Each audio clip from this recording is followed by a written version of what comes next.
Hey everyone, welcome back to our channel Webtech Tutorial. In this video, I'm going to show you how you can download Google Translate on your PC.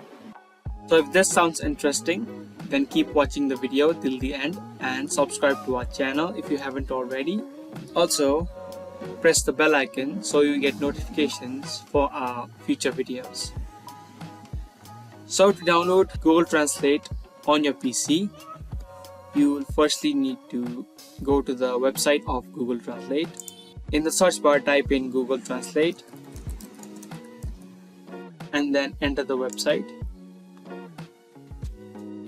Now from here, you will need to click on the three lines located on the top right and then go to More Tools.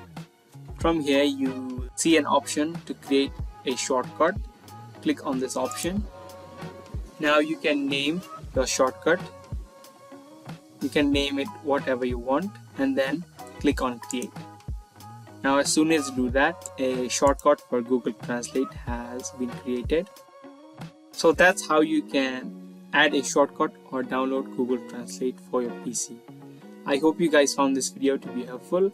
If you did, then give this video a thumbs up and we'll be back soon with more videos similar to this.